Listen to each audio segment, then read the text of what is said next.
Hello, everybody. It's Amy Ahlers, the Wake Up Call coach here, and also the co-founder of Inner Mean Girl Reform School and Visionary Ignition Switch.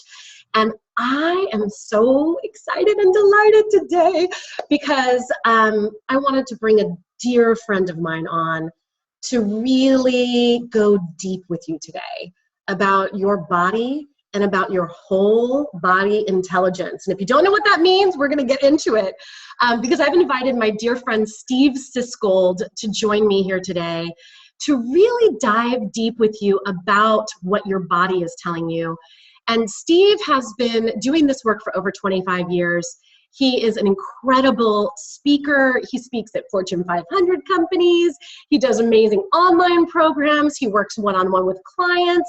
And I personally have been able to work with him one-on-one to help heal my own viral beliefs, which we're going to talk about, and so much more. He really is one of those people that I personally go to receive support and to receive help. And he's also the person that I go to when I really want to have my clients get to the next level. That's how much I trust this man. And he has a brand spanking new book out called Whole Body Intelligence, which you can check out at wholebodyintelligence.com. And we're going to talk about what that book is about and how you can benefit from your own whole body intelligence. So welcome, Mr. Steve Sisgold. I'm so excited you're here, darling. I love it, Amy. I mean, this is so amazing that we're in our homes and we're writing and then we connect. And thank you again. I love that, your energy already. I'm feeling, talking about whole body intelligence, just from the short connection. I'm already feeling a little rise in energy. So thank you. Oh, good. Yeah, everyone just take a deep breath with us. So good. So, I want to start, Steve, with having you tell all of these beautiful listeners and watchers out there, what do you mean by whole body intelligence? Thank you. It's actually, as you know, it's been like a process for me because it's been something I've been instinctively doing with myself, sales, business, learning that when I leaned forward, my customer reacted. I wonder, I didn't even know I was doing that. Right. Seeing clients shake their leg on stage and not knowing it. People telling me, I'm driving to work and they're gripping their wheel and they have no idea they're doing it. So one part of whole body intelligence is just an expanded awareness, to have more awareness like, right now, as you said that, Amy, I notice I crossed my legs or I stopped breathing. So that's one. And there's so many advantages to that. Health, just being aware when you're on stage, not walking. I've had a client that said, I was excited to get a publishing deal. And I ran and I was in New York and I was totally unconscious of my body and I broke both ankles. I'm like, oh my God. Sorry to be so severe, but it's at all levels. Yeah. The second level of whole body intelligence for me is the idea that things happened in our life and we held our breath and we enrolled them in our body and they became patterns and beliefs that sabotage us. So part of whole body intelligence is be able to go into that intelligence within and get to those beliefs and change those patterns physically, not just up here. I love it. Well, and I know that, go ahead. Say, and to put it all together, whole body intelligence is now a 30-day program that we can each take time to really, over the next 30 days, really get in touch and have that integrative conversation so that after 30 days, like, I'm not as much in my head. I'm not just struggling with my emotions, but I'm actually whole body intelligent. I'm noticing how things respond. When you say something, I'm bringing it back to my body. So it's a whole expanded vision and version of who you are. Plus it's a practice and a program that we follow. How is that? I love it. I love it. Well, and it's reminding me, one of the things that I teach and I say a lot in my own work and at Inner Mean Girl Reform School is that our body never lies. We can always tune into our body and understand what is true for us. Understand if we're being led by our inner wisdom or if we're being led by that inner critic or inner mean girl, that our body is the thing that doesn't lie, that we can really tune into. I love that. Yeah, I mean, it's so. I love that because number one, our body was there from day one. So Yes. like, hello, what better personal Google library do we have if we just take time and really go and go, I wonder why that affects me that way. I wonder what's keeping me back from having a great relationship or succeeding in my business. And we often don't go there. And the other thing I love about that is that imagine relationships, and I do it in teams, I do it at one-on-one, where we could be in communication and be able to go, yeah, wait a second, yeah, here's what's true for me. And that's what you're saying, that's that authentic place. But boy, when we go up here, whoo, boy, we can spin some tails and make assumptions and blame the other person like, no, boy, oh my goodness. And my mind can go all kinds of places. So I just decided, forget it. Give me a minute. Okay, here's what's true. I love that. Yeah, I mean, gosh, I don't know what you're talking about. My mind never does that, Steve. Well, it's so fascinating. I've been working with my oldest daughter, Annabella, around tuning into our body and tuning into our inner wisdom.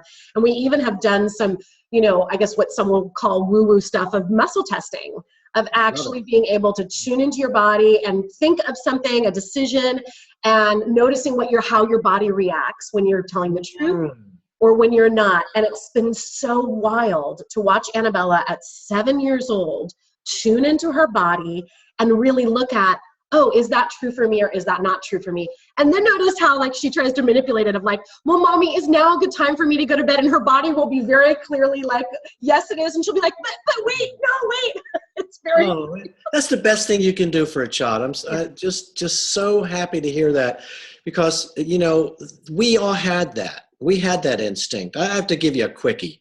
Yeah. I was at the hot springs. You know me. I love to get in water, go underneath, let my neural nets relax, and creative ideas come. And then I go to my room and I get on the laptop. Then I go back in the water. It's just how I like to write and think. So I'm in the hot springs floating, and I hear a little girl. This is my new book, by the way, the story. I hear a little girl. I look over and I see a little girl about Bella's age, having the blast, just playing on the steps, just so happy in her body, free. And then a voice comes across the pool. Honey, I got some lemonade for you. And I see the girl starts to freeze a little bit, and it's her mom walking over. Amy, she had a cup of cucumber water at spas. I love cucumber water spas. I'm sorry, it's not lemonade. So she walks up to the little girl. Honey, try the lemonade. And the little girl doesn't like it. Hi, why don't you like it? And I'm looking over like, lady, it's cucumber water. It's not sugar. It's not lemonade and maple syrup, but okay. And this little girl did not like it, but her mother continued, because her mother had a need to be right or to be heard, or, oh boy, she had a good intention. But the little girl, I watched it little by little, eventually, yeah, mommy, it tastes like lemonade. And then the mommy walked away happy, and I watched the little girl. And I thought, oh my God, that's it right there in a nutshell. Yeah. How many times have we felt an instinct, noticed something? So what you're doing for Bella is to me, one of my biggest missions is to see children, to see this in schools. Yeah, it's okay if my son would get up in class and stand up, and the teacher would just ridicule him and punish him. And I said, do you ever think maybe they're sitting too long and his body's telling him something? I mean, he was an A student. It's just it goes on and on and on about. So what you're doing with Bella is so good. You're getting her to trust that you know what you feel. Even if somebody out there tells you no, trust this. And that's beautiful. I love it. And of course, my work is then to model it for her, right? Because of course I can say those things and do those things, but then if I'm not doing it for me, which is why I come to a person like you, why I read your books, why I do your programs, is because it helps me then do that for me. Because when I'm modeling that is the thing that's going to make the biggest difference in both my daughters' lives. And I'm just curious for everyone watching right now, is there a memory, as Steve was telling that lemonade story, or, I see this all the time with my daughter as well. She's going outside, it's raining, it's cold, she's in shorts and a tank top. And I'm like, put on a jacket, you're going to get cold. And she's like, Mommy, I'm not cold. And I go, oh, I remember Steve's story. He's not experiencing being cold. And if she does, she'll come and get her jacket. Relax, Amy, she's going to be okay. So I'm just wondering, for all of you listening, is there a distinct memory where you remember, I don't want to use the word betraying your truth, but it really is that moment where we start self-abandoning the truth for us. and really stepping aside from what we know to be our truth, and by very well-meaning adults in our lives usually, who are trying to instill that outside thing and saying, this is your truth, shoving it down our throats, whether it was a teacher or a coach or an aunt or uncle or grandparent or a mom or dad or whatever it was. For you to now, in this conversation that I'm having with Steve, the invitation is for you to start embodying your truth more and tuning in more to your truth. So I just welcome comments below here if there's an aha there. Oh gosh, oh yeah, I do remember that. Like, I do remember that moment when I said I wasn't cold and I was forced to put on the jacket, something as simple as that, or something more profound where you knew someone wasn't safe to be around, you tried to speak up and then were forced to give that hug or whatever it was, just to really notice those things, because that's really the beginning of when we start moving away from it, right, Steve? Oh, absolutely. And, you know, Amy, the beautiful thing is that our body is the place where we can really get the kind of answers to the questions you just answered. So let's take it even further. And Beautiful. Anybody that's watching, just take a moment and take a breath in. And I always invite people to start as low as you can in your lower abdomen and take a nice breath in. And just on the out breath, just let it go like a big sigh. Ah. Do that a few times and get first connected, noticing things like, am I breathing in my belly or am I breathing up in my chest? With no judgment, just an observation to really connect in the whole body experience. Oh, I'm breathing up in my chest. And there's a whole bunch about that we can talk. But just for now, notice. And the second thing is you're breathing in. Is it easier to breathe in or breathe out? So taking those two observations, you should start to get into your body a little bit. And now I'm going to invite Amy to ask that question again, and then do what I call the body first approach. Don't go to your mind, but listen to what your body tells you now that you're breathing and you're observing your breath and you're noticing your whole body intelligence. Ask that question again, Amy, and then I would love the comments to be like, oh, I noticed this, I noticed that, rather than something in the mind. What did you notice from that question? I love it. So the question is, what is your first memory of abandoning your truth? And where might you feel that in your body? Because that's going to get you to that answer. Like, you might feel something in your chest. You might feel something in your belly. You might feel your fist tighten. That'll give you a signal to, what's familiar about this feeling in my body right now as I tune back to where I may have learned that expressing what I felt or needed wasn't okay. Someone who was uncomfortable, so they shushed you. Maybe it was uncomfortable and they punished you or they embarrassed you. We'll just take a couple breaths and feel into that great question, Amy. I really appreciate you bringing it back to our people, because that's really what this is about. Like, what can I learn or observe about myself through my body? Then I can make a change. Then I can actually physically change it, not just mentally.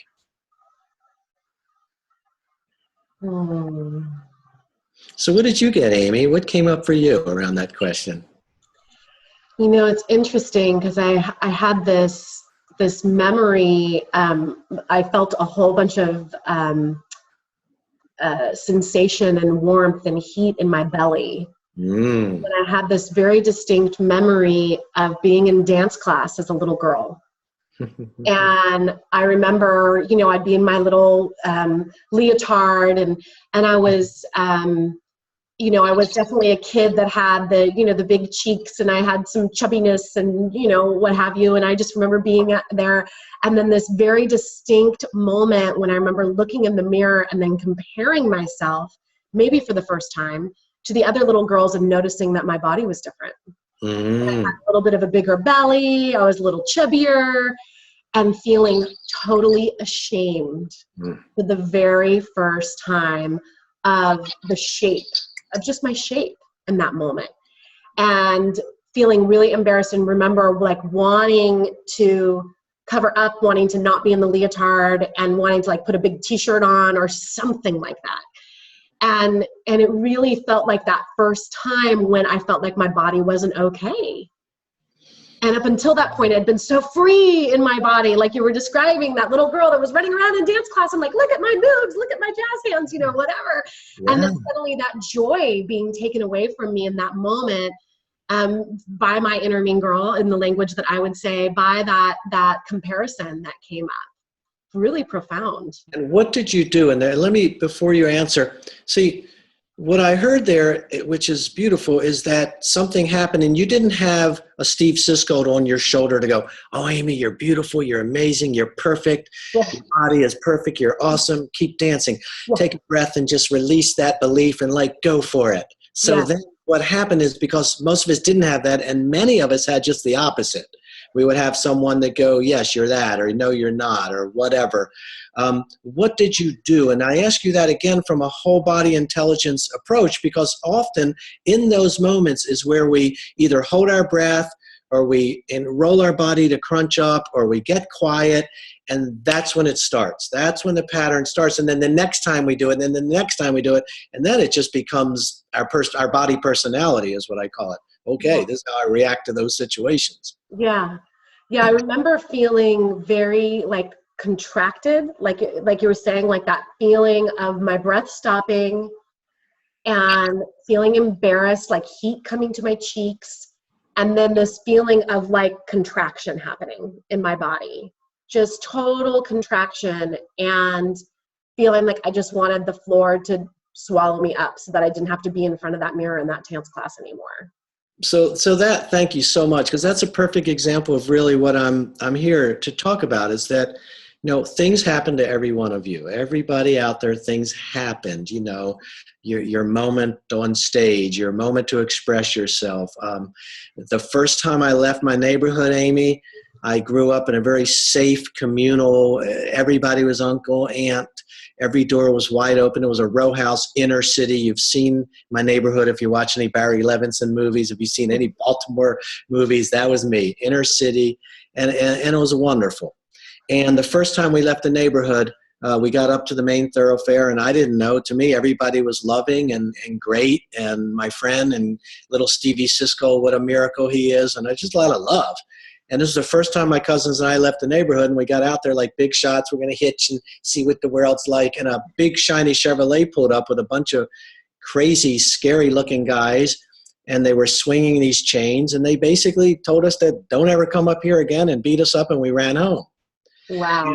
And nobody processed me. I just went home and sunk in there. And I tell you what, Amy, 40 years later, I was on a TV set, all excited, couldn't wait. My mind was like, woohoo, my dream came true, my dream came true. And when they called my name, I was back there, 9 years old on Park Heights Avenue. All of a sudden, not here, but my body memory remembered that, uh-oh, you're going out into the big leagues now.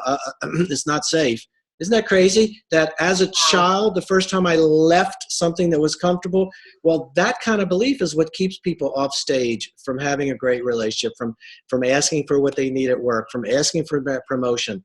That's why I call them viral beliefs. It's like a virus in there. I don't think about it. It's not making me sick, but boy, put me up in the front of a bigger show or a bigger opportunity or my second book getting published, and that part of me comes back like the girl in gym class. That little guy who couldn't protect himself all of a sudden is in here talking.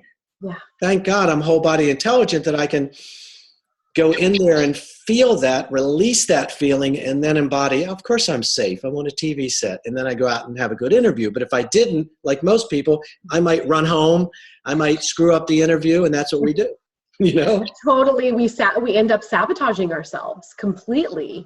And so these viral beliefs that you're talking about, I know that you have a way for people to shift the viral belief that is sabotaging them, that is keeping them from shining their light, and really transforming them into vital beliefs. Can you talk a little bit about that, and maybe even take us through a process of, once we know, oh, this is a viral belief in me, this is a big fat lie and inner mean girl, like how do we then transform it? Absolutely. Thank you, Amy. You know, I'm sharing it in my new book, and I'm in this new book, thanks to people like you, I have links. So when people read about it and they learn it, they'll also be able to go to a link and watch me do it and Awesome. listen to me do it, because I Wonderful. really want people to go in and really understand that we can change these beliefs. I've helped people of all sorts, as you know, break through writer's block, break through I can't have a relationship. And, you know, the first step for all of us is, again, let's go back to take a nice deep breath into your body and just come back to your body, because it's real easy for us to come out here and start saying, well, what about Amy's beliefs? What about Steve's beliefs? Oh, what about that picture on her? These are all beautiful external distractions. Yeah. So the first thing I'm going to ask everybody to do is come back. I call it body first. Let's go to the body first before we go to anything external, and just notice for phase one, step one of the process, which I call the whole body intelligence belief process, is again, getting in touch. Well, whoa, you know, Amy, I didn't notice that I was actually crunching up a little bit. My legs were crossed. I had no idea. So I'm just like everybody else out there. Yeah. So now I'm going to uncrunch my legs and breathe from my belly. I maybe was breathing a little high. I started to sweat a little bit. My body just like, whew, got a whoosh of aliveness. And then going into phase two, just scan your body and notice, like I just did, if there's anything that's talking to you. And moving into the next phase, I want to invite each person to take a moment and tune into a desire that you have. That could be a desire like, I want to increase my health or lose weight, or I want to write the book I've always dreamed of, or I want to create a wonderful relationship or enhance the relationship I'm in. Take a moment. And even as I ask that question, notice when you start to tune in that desire, what happens in your body? They're related. You might say, I want to be successful, and you might start choking. We don't want to ignore that. So take a moment and say, either out loud or to yourself, the desire you have right now. It would be like, I desire blank. No story, just say it to yourself or out loud. Now, notice and declare out loud what's happening in your body. So it would go like this. I notice I want to have a successful practice. Whew. And I notice as I said that, my legs started shaking and my fist tightened. Just take a moment and notice as you say your desire, loop it back to your body. What response or impact is happening in your body? Let's start there, Amy, if you want to just jump in there a little bit. Anybody else that wants to? Yeah. What just happened for you as you thought, declared your desire, then felt the body reaction?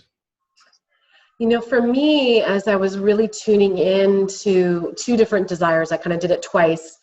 I noticed my hands getting a lot of heat to them.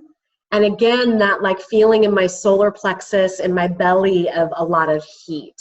And then I also actually felt a really strong groundedness in myself as well.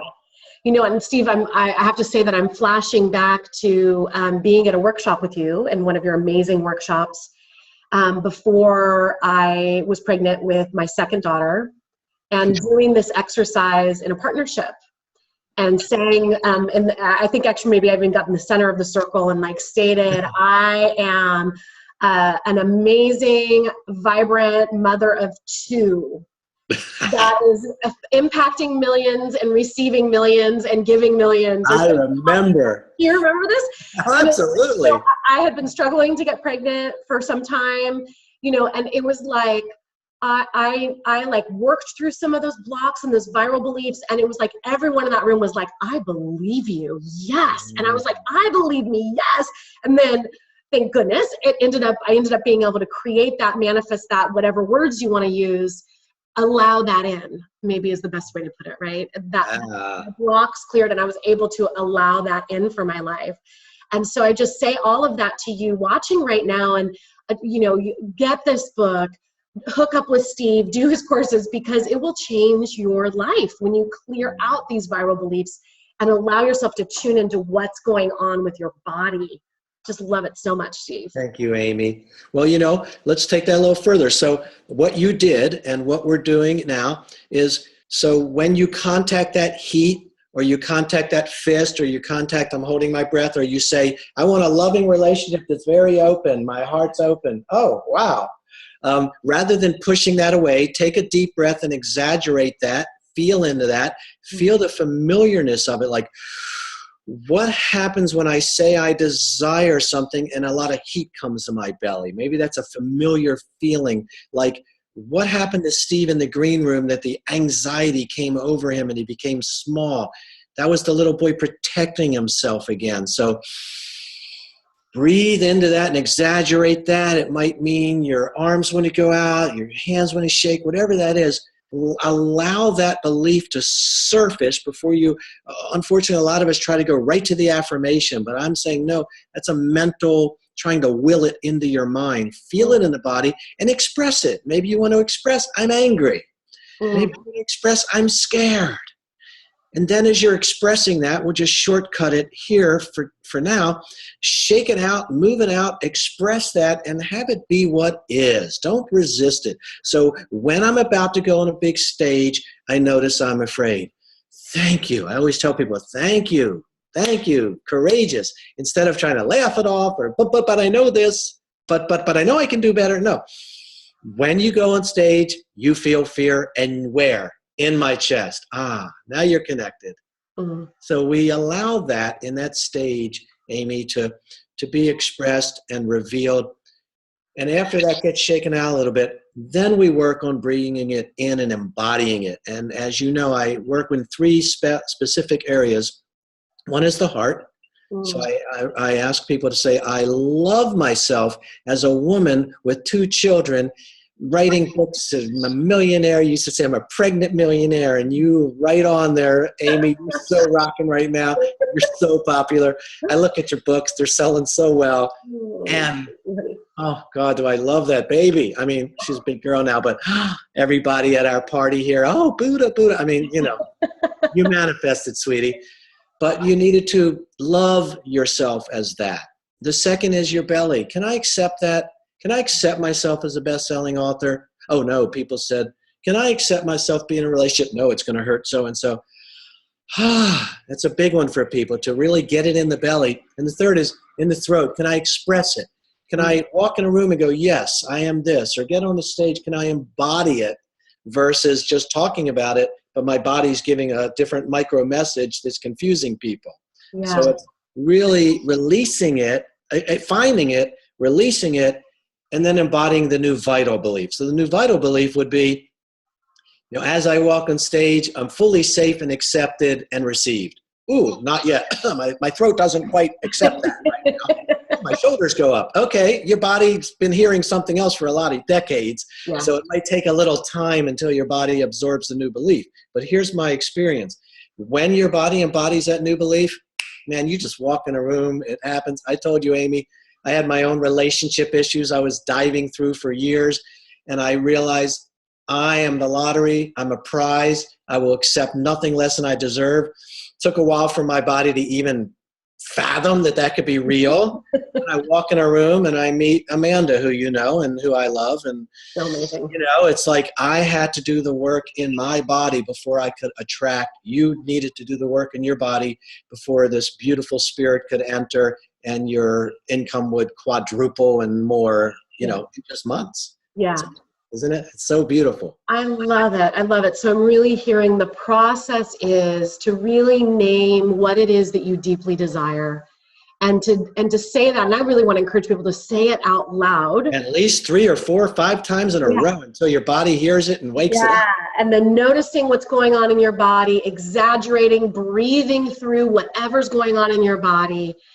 And then really tuning into your heart. Can I love myself with that? And noticing if anything catches in that moment. Tuning into your throat. Can I express myself as that? Yes. And then what was the last one? In your belly. And this is the big one. Think about Gandhi. I accept that I'll give my life until India is free. Wow. That man accepted his mission. Yeah. And I see people like, can you really accept yourself as a parent? Can you really accept yourself in a loving relationship? And can you really accept the assignment, if you will, or the goal or the mission that you're here to help millions of women with their big fat lies? Can you really accept, Amy, that you are brought onto the planet? You are the woman. I see you and always have. Now, can you accept it? I know you do, but you see where I'm getting at? If you couldn't accept that, I don't think you would have finished the book. That's my experience. Yeah. I think you would have found a reason why but there's too many books out there already, but you accepted it. Bam, what a book. It came right through you. Your body was aligned. You were congruent.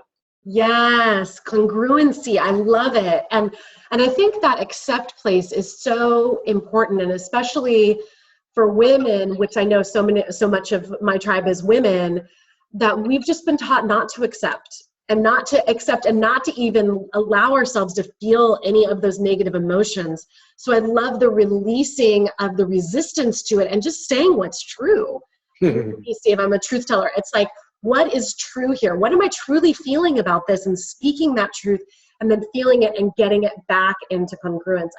I love this. And I want to encourage everyone to really work with this, to try it with one of those desires that you have in your life, whether it's about money or your health or relationships or whatever it is, to really tune in and try this every day. And I'm sure this is part of what you do in the 30-day program. Can you tell a little bit more about it? Absolutely. Each day is a specific focus. It's unlike a lot of the 30-day programs. It's not full of affirmations and full of things where sometimes we get lost. Yeah. It's a real simple focus each day. Each aspect of the whole body intelligence program is practice each day. Amy, as you were speaking, I love it, because what it brought up for me is what we brought up in the top of the interview. The little girl was told, you don't know what you taste.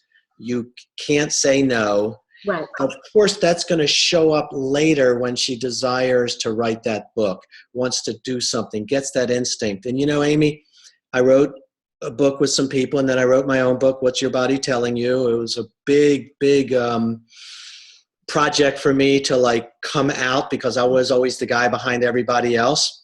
And then, as you know, stuff comes up like, I want to write another book. Is he a one-trick pony? Right. I'm going to get jealous. And I tell you what, some people have been so amazed and excited, but there's been some people out there I still haven't written my first. If I was old people pleaser Steve, if I was, people are going to leave me if I get too successful or too popular. If I keep manifesting my creativity, what is she going to think if she's not creating her creativity? Yeah. Those kind of things get up in the way. They came up for me, but I tell you what, I got this in the mail yesterday. First copy. It is. And it took embodying, because you've worked with me. We've worked together. We've been in the same mastermind group and so forth. It took me getting out of my way and embodying, yes, I'm not a failure. I'm not a one-trick pony. I'm not a guy who's only going to hit a peak and then go down because all the reasons we know. And it's still, to this day, continuously, what I'm teaching, I need to practice it over and over to be able to get, now I'm willing to be congruent. Now I'm willing to speak authentically, versus what I thought I needed to edit or package for them. I've even written books and made products for other people, and they didn't do well or really weren't that good because they weren't me. I was doing it for them. And then once, as you know, we drop in like you did with your books. You just drop in and you just tell your truth. They sell, and people want them because they're able to connect with you, because you're connected with you whole body. That's so beautiful. And I think, what I love about what you're saying, Steve, is the authenticity of that. And that I'm such a big believer in this, of that we teach which we need to learn. And so we are both students in this. We're both students in all of this work to really help ourselves not sabotage, to help ourselves release these blocks. And I just know from having you watching you work with women at some of the retreats that I've put on, inviting you to come in, just the unbelievable breakthroughs that people have when they do this work with you. And then now to have this so beautifully written in book form, it's like, and I think people know this about books, but then sometimes they don't really know this, that it is like our best stuff distilled into the most potent form for you to make it accessible to the masses, to the world, for the mere cost of a book to get access to this work that Steve does with people. It's gold. It is like holding gold in your hands. And I love that you've made it so interactive that the book is almost a multimedia experience, because then you can look and be like, oh, this exercise, okay, I'm going to go onto that website and I'm going to download it or what have you. It's so important. And this is what, people, corporations and individuals pay Steve lots and lots of money for. And then here it is in this book form so that all of you can pick it up and just, it'll just make such a huge difference in your life. Huge difference in your life. Thank you so much, Amy. Before we go, I want to ask you a question, unplanned. Yeah. Because I'm absolutely going to be sharing this video with others as well. Yeah. I would love, because I work with so many women, if you'd be willing for a few minutes to talk about the big fat lies that women tell themselves, the women body issues, anything that you could help your audience and my audience with, because you're doing this work and you know how this relates to women specifically. And I love the big fat lies, because that's pretty much what I believe viral beliefs are. They're Absolutely. not true. They might have happened, but they're not true. They don't have to be true today. There's no evidence that you will fail it's all past stuff. So would you be willing to spend a few moments for especially, and for men who need to learn more about women? Absolutely. Yeah. Well, thank you so much, Steve. Yeah. I mean, that's really the core of my work in the world, is about waking people up to their inner wisdom and allowing them to really follow that voice. And so in my first book, Big Fat Lies Women Tell Themselves, it's really about connecting in with what are those lies, the viral beliefs, as you put it, that we're telling ourselves. And what happens is we have this inner critic, or this inner mean girl, as Christina Rilo and I like to call her, that then goes out and starts collecting evidence to prove that that lie is the truth. And I always love that expression, don't believe everything you think. Because really, a belief is just a thought that you've had over and over and over and over again until you're like, oh, this is just true. Question those. And anything that really is making you feel bad about yourself, I declare, is coming from that inner mean girl, and is really her stating a big fat lie, beating you up with a big fat lie. And then my second book, Reform Your Inner Mean Girl, which I co-wrote with Christine, is really a step-by-step process to help you reform that inner mean girl, to turn down the volume on her, to understand what makes her tick, and then to turn up the volume on that inner wisdom. And then by the 7th step in the book, we actually have you assign your inner mean girl a new job. So whereas before you might have something like the achievement junkie inner mean girl archetype that's just, like a mountain climber gone mad, that is just having you go for the next accomplishment and the next accomplishment, and you're exhausted and you never reach the finish line and you never get to celebrate, to really reform her so that she can be put to good use in your life. And is this across the board, or is it more, do you find, because you do such beautiful work with everyone, but you do so much with women, is this a gender thing, or?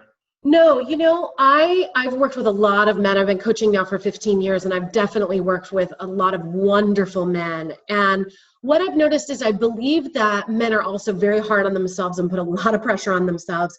It's usually about different things. And so there's definitely a lot of crossover. And then there's some very specific areas where women in particular beat themselves up with, especially around body image. Which makes perfect sense, because we've been told since we were babies that our bodies were not okay. It's just comparing ourselves to airbrushed, stick thin, people, as Cindy Crawford says, I don't even look like Cindy Crawford. So touched up and photoshopped.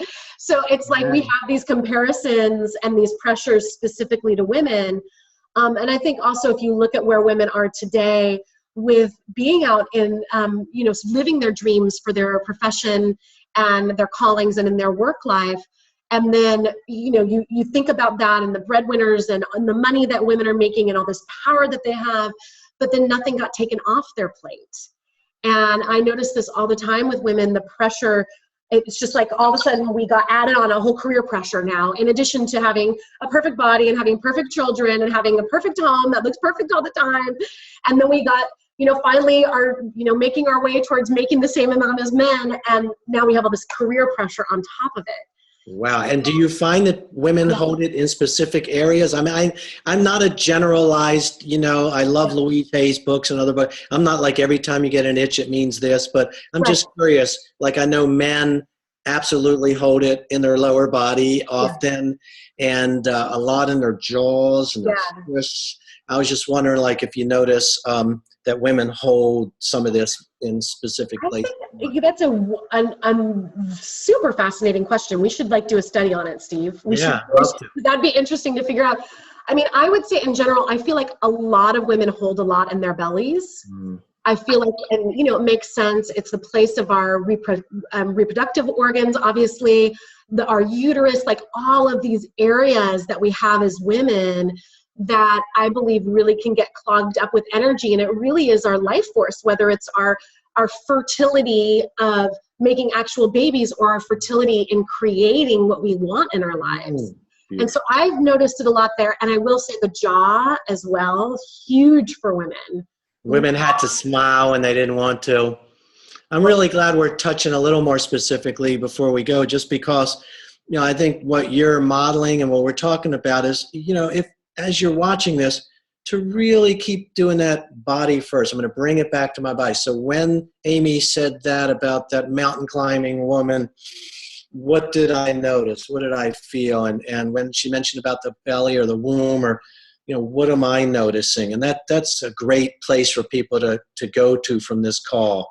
That they can really start to notice what, and then just keep going further into it as we did today and see what that information tells you and then where you need to go to change it. Yeah. And I would also say that, really allowing yourself especially as a woman and obviously for men as well, but I think especially as women, we don't check in with ourselves before we make decisions. We get asked or invited to something or we feel that pressure and we don't take the time to really check in. And so as we wrap up here, that's one of the, I'll give everyone an inspiring homework assignment and I'll ask you to do the same, Steve. Great. It feels like when a decision needs to be made for you to take a breath and give yourself a pause and a moment to tune in to if that is the right thing for you, if that is true for you and truly in alignment. Because especially if you have, one of the archetypes is the good girl archetype. And the good boy archetype for you, right, Steve, of you like, and that's one I can definitely relate to who, people pleasing, always needing to say yes, even if I want to say no. And I'm getting better at this of really tuning in and checking in with my body because my body, if it's the wrong decision, it's like wrong decision. You have barometers that talk to you now. Yeah. And if it's the right decision, there's this feeling of freedom in it. There's this feeling of yes. I call it the full body yes. I want to be saying yes when it's the full body yes. And if it's not the full body yes, making a new agreement until it is a full body yes, or just saying no. And you don't have to, no can be a complete sentence. I usually add a thank you, no thank you. That's it. We don't have to say yes all the time. So tune into your body before making decisions.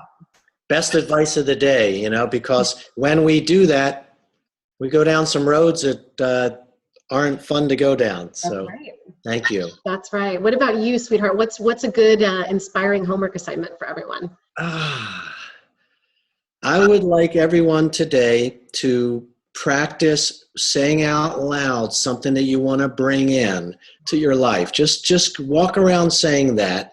Again, I don't recommend the I am because you're not. I know that sounds funny, but people go, I am 40 pounds lighter. I go, you are not. In other words, why do you want to try to trick yourself? How about, I would like to be, or I desire to be. I want it. It's okay. Yeah. This is what you want. Because then your body will show you, ooh, this is what's blocking me. Something in my thighs. I go deeper into, why did I put that weight on? But when you say I am, God bless all the I am people. Yeah. I just find that you're almost tricking yourself into willing yourself to say, yes, I am in a relationship. If you're not, just say, I desire to have one, and notice what might be blocking that from happening. It's in there if you're willing to find it. And I get some flack for that here here and there, but that's okay because I'm not a positive affirmation guy. I'm like you. Let's go into the truth and state it, and then we can take that and perhaps embody something new. But let's not try to trick our minds into thinking something that we're not. Beautiful. I love it. And just again, leave a comment below. What was the gold that you received from this interview? And you can buy Steve's new book at wholebodyintelligence.com. wholebodyintelligence.com, and there's also a whole bunch of bonuses there. And if you're finding this interview through the bonuses, then I'm Amy Ahlers. You can check me out at wakeupcallcoach.com, wakeupcallcoach.com. And just so, Steve, I'm just so thrilled. Amy rocks. I'm not saying that just because of the interview. She's helped me a lot. So thank you, honey. Vice versa. And just win-win. Steve, I'm just so excited for this work to be put into book format to make it even more available to people. I adore you. You are a genius at what you do, and I just cannot recommend this book highly enough. Go grab 3 copies, I always say, 1 for yourself, 1 for someone you love, and then hold on to 1, and then suddenly someone will be over at your house and you're having a dinner party and you're like, I have the book for you. That intuition will come. And then there you go. Whole Body Intelligence, everyone. Wholebodyintelligence.com. Much love. Have a beautiful weekend.